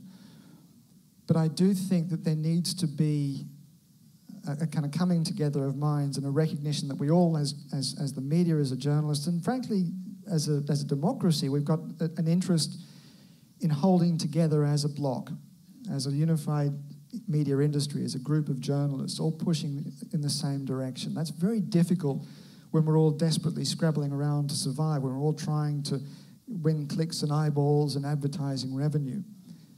But we've also got to recognize that, frankly, our own survival depends on coming together, of finding that common sense of purpose, whether you unite around a single hashtag, whether there's other conferences like this, because this is a really important and valuable start to this, that we need to constantly remind people and give people the same message. We're not very good at that as journalists, because we always like to find the story and move on. As Ron was saying in the last panel, a lie told over and over again is much more powerful than a single news story. And as an industry, what we like to do is give a news story. You're constantly told that you're not to open your mouth, you're not to put pen to paper unless you have something new to add. We have to take a leaf out of the public relations industry and keep banging on that message time and again. Again, it's got to be consistent, it's got to be unified, it's got to be across the industry. If that happens, then I think we might start reminding people why it's important and start pushing back. Thank you. Jean, what are your thoughts on the very basic idea of the media as the fourth estate? Is that something that, from the political scientists in the country, is that something that is that has been present in our politics, and has it been rooted enough so that it's not so easy to displace that idea? Yeah, I think so. I mean, in the history, for instance, of Philippine politics, media has given us or has provided us a very integral role, and I don't think we can afford not to have a free media. It's certainly helped advance our democracy, and any attempts to curtail press freedom should be combated. And I think this conference is a good start, and may this just be a beginning of a concerted effort to fight for press freedom. Yeah, I totally agree with Peter and Jean on this. Just a point of reflection also, though, that some people have found an avenue for expression on the internet freely, because they may have felt that traditional media is exclusive to certain people, intelligent people who can pass through editorialized writing, for example. So I guess one way is to show how journalism can be inclusive of, speaking of people's common issues as well, and at the same time challenging perhaps articulations of some people that media is biased, that the media represents only particular sides or views, because the other side is using that as a reason for, oh, well, the internet is democratizing. Actually, it's allowing ordinary people to speak when they haven't been able or given the chance to speak before. So I think it's crucial to challenge those assumptions as well, and by simply showing that the media has a very important role as the fourth estate of the country. I'd just like to invite people who have questions to please hand over your questions to the our lovely assistants in the room who are in the side. But maybe before we get our questions, what do you think now that we've had this, social media has allowed for these direct relationships between the public and the politicians? And this has been here for quite some time. It's almost organic right now that all politicians will have a Twitter account, all politicians will have a Facebook account, they will answer specific questions from their constituencies. How does the press sort of go back to its role and say, we have a role to mediate this relationship. There is a function for the press. Now that you have a population, or in a generation really, that's used to it. I wish I had an answer to that, an easy answer.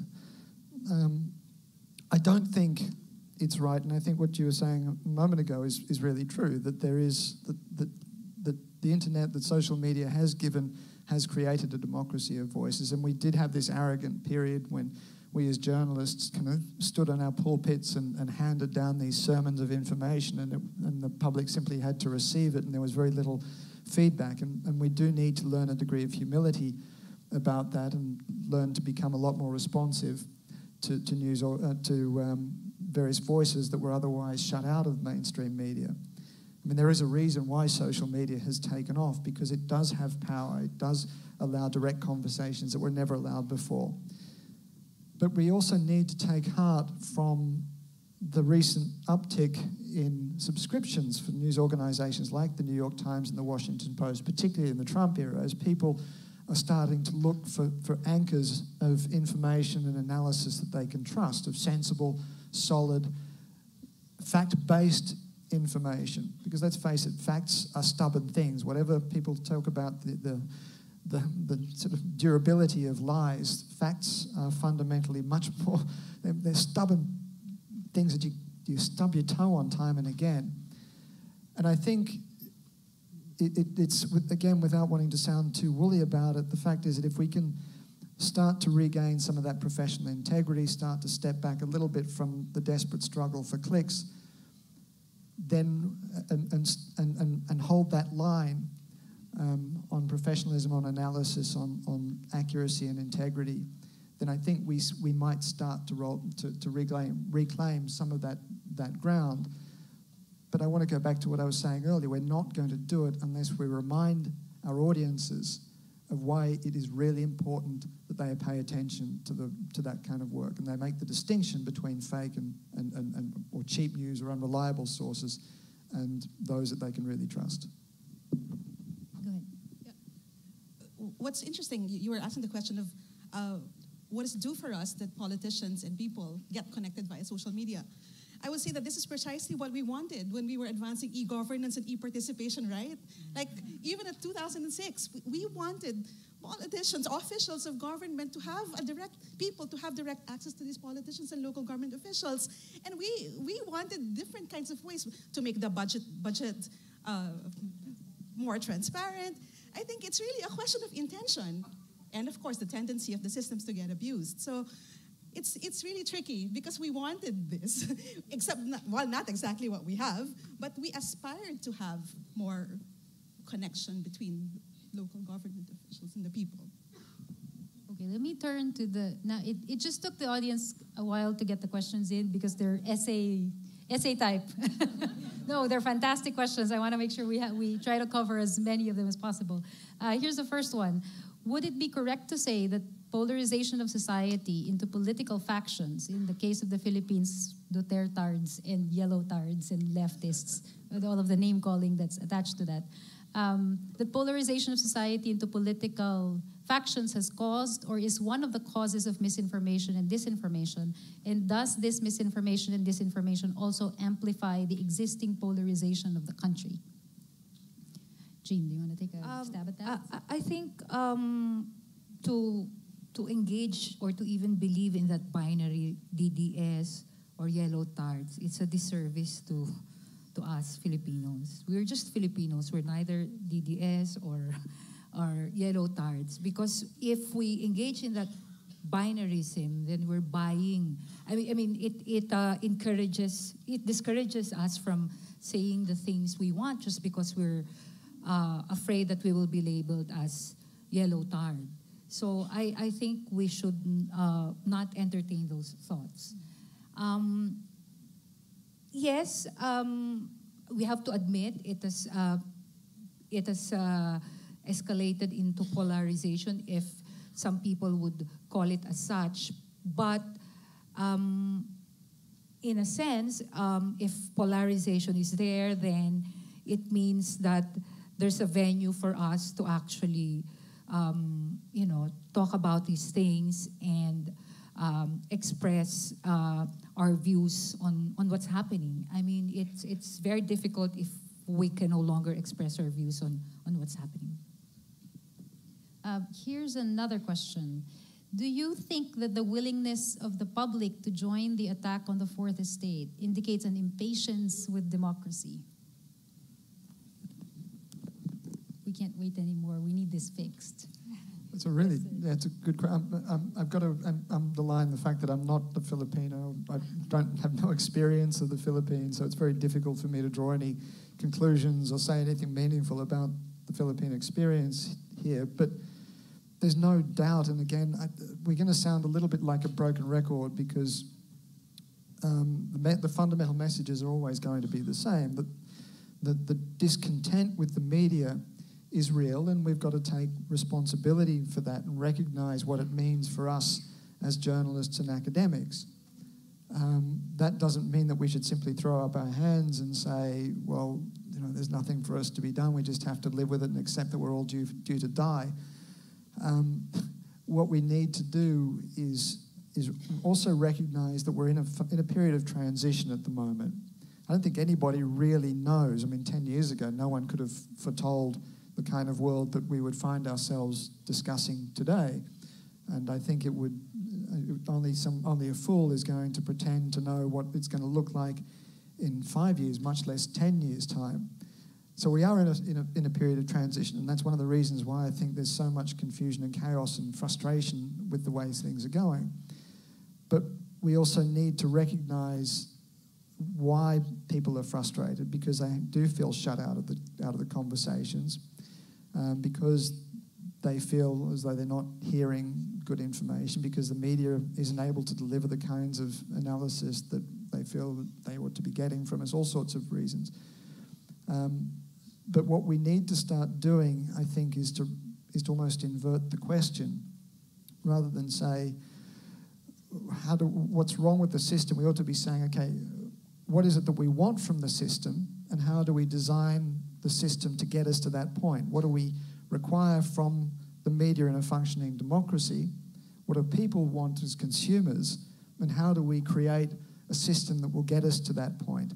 We're trying to patch things up at the moment. We're trying to kind of running around almost like we've got this leaky boat, and we're desperately trying to stick bits of plastic over all of the holes. And we've lost sight of the fact that the boat just isn't working, it's sinking, and we need to completely rethink how we build it. And that's a conversation that I don't think has been happening in any country that I'm aware of. Okay, there's a great question here. Is the idea of the Fourth Estate an analog concept in a digital world? What should be the nature and role of citizen journalism in this new information environment? I'm going to throw that to Cheryl first, because I want to give you a hard time. No, I'm kidding. Yeah, I think citizen journalism is really important. Community journalism specifically too. I think we have to be really thinking about how good journalism can reach the people the most vulnerable. And this is where I guess citizen journalism, in partnership with your other established media institutions, can work together in making people feel that local issues, community issues, are really represented. That's all I guess I'll have to say. Maybe Peter. I'm sorry, I'm hogging the floor. Yeah. I think citizen journalism or community journalism is very important, given that dailies, even the traditional media, usually cover national news. And we actually don't know what's going on at the local level. Even during elections, we know who to vote for at the national level, but we hardly know our local councilors. Nobody votes during the barangay elections. So I think it's very, very important in terms of holding local politicians accountable. I'm going to have a crack here, and I'm going to respectfully disagree, because I think there's a danger of confusing citizen journalism with local journalism. There is a real need for local journalism, and I'm not discounting the role that citizen journalism has to play, but let's be honest here. When we talk about citizen journalism, we mean amateur journalism. We mean journalism that is not produced by professionals. Now, I don't know, hands up here who would go to a citizen brain surgeon. Yeah, exactly. We go to professionals because professionals know and understand the subtleties of the job that they're doing. I'm not suggesting that there is not a role for ordinary people to write stories and contribute information. That's important and valuable, and as journalists, we have a responsibility to hear and deal with that information. But we need to celebrate and underline the need for professionals who understand the issues, who know how to check information, who know how to create a story with integrity, who know how to work independently, who know how to set aside their own prejudices to get to stories. That's what professional journalists do, not citizen journalists. Citizen journalists have access to grind and so on. I'm not suggesting by definition that they're compromised or that they're biased, just that citizen journalists are not professional journalists. And we need to make sure what it is that we're talking about. Local journalism is really important. Everybody is interested, much more interested in what's happening in the local council. They're much more concerned about the potholes in the street being fixed than they are about foreign policy. All of the surveys keep telling us that. And that's really important. We need to find ways of financing really good local journalism. But that's a structural problem. That's not a way, I think, not a justification for handing over the baton to amateurs. Thank you. Related to that, and this is a room full of journalists and bloggers, and that's an attached sort of identity. Is citizen journalism the same as blogging? And when they're operating in the same media environment where audiences start not being able to tell the difference between the products of professional journalists, bloggers, and citizen journalists, what happens? How does professional journalism protect its space and identity in that kind of audience market? And I think that's sort of an issue everywhere, that the information environment has all of this content, and now you can't tell who you're going to believe, and you're led by who you agree with as being the final arbiter of what you think is truth. Okay, it's a real problem, and we operate in a space where certification and authorization authority is a very difficult one. And again, I'm not pretending to have a solution to everything, but there is, we have a system of accreditation of accredited journalists. Twitter has its blue tick. People fight very hard to get that blue tick because the blue tick actually means something. I'm not necessarily suggesting that only professional journalists ought to get blue ticks, but there is something in that system of verification. Whether we formalize it or not, I think this is something that we need to be discussing, need to be debating. How do we single out, how do we identify credible sources of news? How do we accredit those journalists who have a reputation to uphold? How do we, not necessarily license, but at least acknowledge journalists that's produced with professionalism and integrity and make the distinction between those and unreliable sources? We need to have those discussions. We shouldn't be shy about having those discussions. I think we need to try very hard to help audiences, because there was a study in the United States recently that found that 75% of Americans were fooled by fake headlines. 75%. Now, even journalists are humans. I know I had to do a double take. I checked when I saw headlines saying that the Pope had endorsed Donald Trump for president. I thought, hang on a tick, wow, that's quite something. The Pope's really going out on a limb here. But hands up those who haven't looked at something and thought for a second, wow, that's a really interesting story, and only to recognize after some time that actually it was fake. Well, if we struggle, if we're taken in from time to time, then of course others are going to, ordinary members of the public who aren't schooled and who aren't working in the industry as we are going to be fooled. We need to help them. We need to give our readers a way, the tools to make those distinctions as well.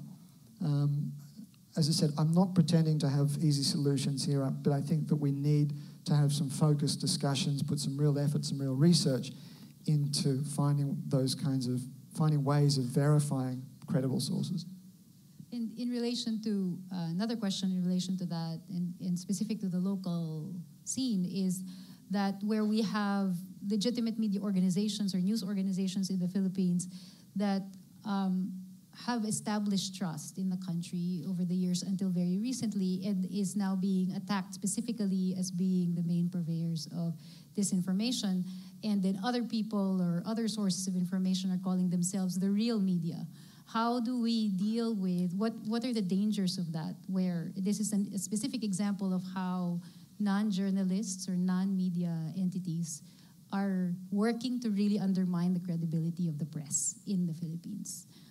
How can we bring back the value that the general public places on the products that our press churn out on a daily basis? Well, not directly addressing it, but perhaps also the danger of media manipulation in social media. There's the tendency, the vulnerability of in the internet is an attention economy, right? Everyone wants to get attention in social media, and the goal is to, when one sees something that's attention worthy, one wants to present it as fast as possible. And in the context of this, those manipulators of this information may get some media organizations, journalists even bait them into actually reporting or highlighting this. And I guess that's where some sectors question some sectors of the media for becoming victims of disinformation as well. So I think challenging that and being cautious about architects of disinformation that may actually be targeting, specifically trying to manipulate professional media organizations. I think our media institutions are getting more and more aware of that, including specific targeting them and discrediting them. But it's really a disinformation ecosystem, perhaps, that's, and studies have been published on this in the US about media manipulation, really strategic media manipulation, and how journalists, professional journalists, should be worried and be cautious about it. Jean? In relation to your point earlier about the 2019 elections and the barangay elections, now that we're a couple of years or a year away from local elections, how do we help audiences distinguish between the regular propaganda that happens in any local election that happened before, with more current efforts of disinformation that are less benign, and not that any of those are benign, but more easily spread? Yeah, that's a difficult question to answer, but I think there have been solutions already proposed by some enhanced media literacy trainings, and overall, I think there's also a call for humanities and the liberal arts to be enhanced in schools and even in high school. So that's a long-term solution, and that was why I was pointing out earlier that what happens to genuine media organizations when they're already telling the truth, people will, be skeptical even if they see the real news. So I think it's always it should be a practice for all of us to because of the nature of the internet, usually you're a very distracted consumer. So you're very prone to clickbait articles. And so that's what's going for fake news purveyors. So I think it's best to always triangulate the information that we have, verify with other sources. We know we don't have the time, but the least that we can do is not to spread it, not to share it right away. In relation to that, there's a question here that asks about the 2019 polls. Do you think there should be not legislation, but rules from the Commission on Elections as regards disinformation and political campaigning? Yeah, I think it's about time that we have a campaign finance reform.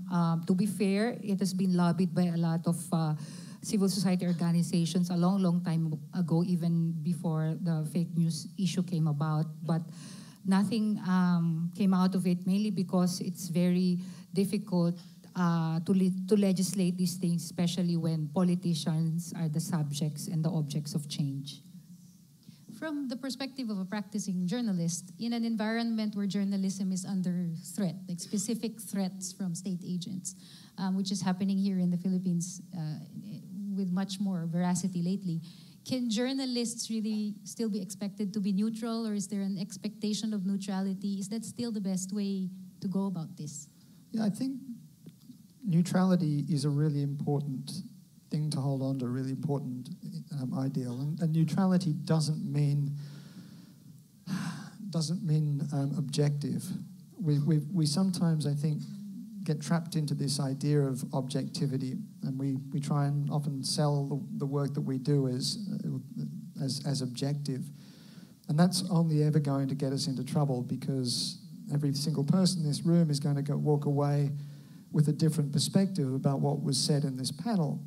Not that anyone is lying, it's just, or is disseminating fake truth, fake news. It's just that each person will pick up different pieces of information. Different things will be important. They'll have different priorities. And so I think we need to step away from the idea of objectivity. We need to stop pretending that we are somehow, as journalists, we are somehow dealing with facts like handing these things down on tablets of stone, and make people understand that we are independent, but that we hold to certain values. That's accuracy, balance, fairness. Those are the things, and independence. Those are the things that we need to be championing. And once people understand that, once they sort of recognize that every story has a particular, not necessarily a particular line, but that they are challenging or running a story in a way from a particular viewpoint, then we can start having a reasonable conversation about the work that we're doing. But if we try and pretend that we are somehow objective, then I think we're going to find ourselves in trouble.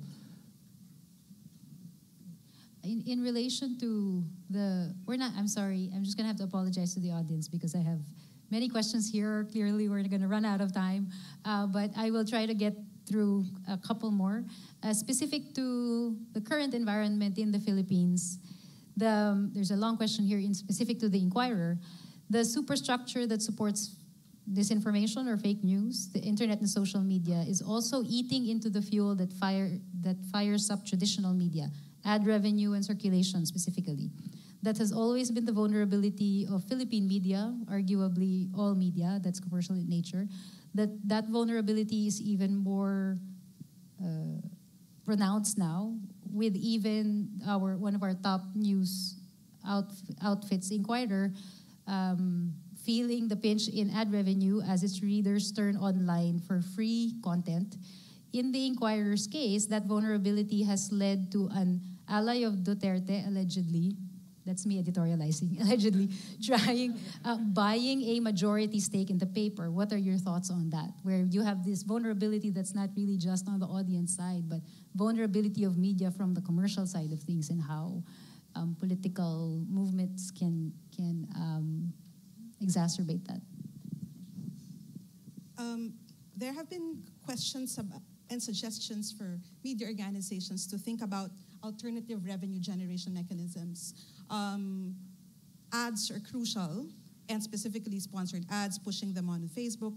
It's crucial, but again, you become prone to the attention economy, right? So alternative revenue generation mechanisms are being recommended that will, I think some organizations are trying to do this now, right? Getting the support of organic support of people who really believe in the value of evidence-based journalism. Yeah, maybe the others may have other thoughts. Of course, we cannot deny, I think all of us are one in saying that media entities are first and foremost business enterprises, and I think it's a sad part of our history that it's every time there's an autocrat, the media is always a target. I think that's one way to curtail or to stifle dissent. And I guess what we can do is to just do things like this, forum, and to always be vigilant in any efforts by this regime or other future administrations to curtail press freedom. Because remember, Erap Estrada also attempted to do that to the Inquirer before. So let's see what happens. I'll have a last question that I'll pose to everybody as a closing, because I think we have 10 minutes left. It's related to, there's a couple of questions here related to the idea of inclusivity of the media and representing different voices. With the emergence of populism and the disinformation that comes with it, is it timely to ask the state of our media and democracy, has it been more inclusive? Is there a way to make it more inclusive, and has it delivered on that, representing the concerns of the common people or the common man? Cheryl, I will throw that to you since you're the one that first mentioned it. The problem with that is that it's really very difficult to measure. Is the current media inclusive? And what kind of participation do we really want? Is it and sometimes what's measurable is a more surface level kind of participation. How many likes, how many clicks, but is that really the kind of participation that we want, especially in a complex information economy where likes, clicks can be manufactured? So I think we should be more concerned about the quality of participation that we're getting and the quality of discussions around issues where journalists could take a crucial role in leading, again, because information and evidence-based information is crucial first and foremost before we can discuss issues, and then invite people as openly as possible to come in and given their take on these issues. I'm speaking as a media consumer and not actually as a practitioner. I think inclusiveness is still a work in progress. I see inclusiveness in terms of people that media outlets quote every time they report an issue. I think it's very, very important. For instance, in the West Philippine Sea issue, we often hear or watch TV news report about foreign policy. They quote or they cite, they interview foreign policy makers, but they rarely interview people who will be affected by this on the ground, such as, for instance, fisher folks and their families. Peter, last word. What do you think about participation and inclusiveness in journalism? I'm going to pass on the fundamentals of the question, which dealt specifically with the Philippines, because that's clearly something I don't really know about, I'm afraid. But in general, what is it you think journalists have to adjust to in this? The idea that we expect so much participation from audiences, the clicks, the likes, the engagement. We have to be engaged. We have to be prepared to engage. We can't roll the clock back to a time, sort of idealized past that we all might pine for, but never probably really existed. We've also got to recognize that technology has opened up so many opportunities for audiences, not just audience engagement in the sense that we stick a comments box at the bottom of every story, but that we encourage some kind of feedback loops. And this comes back to what I was saying earlier, where we really need to rethink the fundamental way that we design news organisations. One of the things that news organisations used to do was, the product for news organisations was the readers.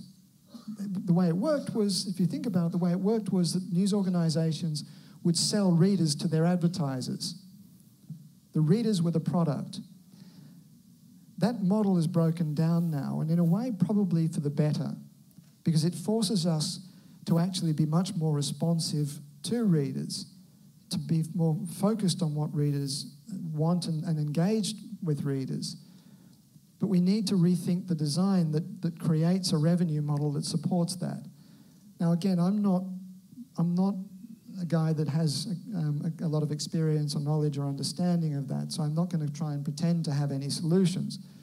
But it comes back to what I was saying earlier, where we have to think about what it was that we want, the role that we want our media to play in a functioning democracy. Once we've answered that question, then we can say, okay, given the technologies that we have, how do we create that? How do we get to that point? Then I think we might begin to start answering some of these really difficult questions. Okay, thank you very much on behalf of the panel. Thank you to our wonderful audience and your great questions. I'm sorry I didn't get to everything. I will leave this for the next panel. Maybe they would like to answer some of them. Please feel free to approach our guests in the sidelines. And I think we should be ready for lunch at some point. Thank you, everybody. Thank you to our panelists and our moderator. We'd like to remind our audience a couple of things. One, please bring your meal stubs with you. There are 4 buffet tables outside. It's a bit tight, but you may spread yourselves out throughout the venue. And the ushers will make sure to guide you through the 4 buffet tables. Thank you. Enjoy your lunch. Please be back here by 1 p.m. for the next session. Thank you.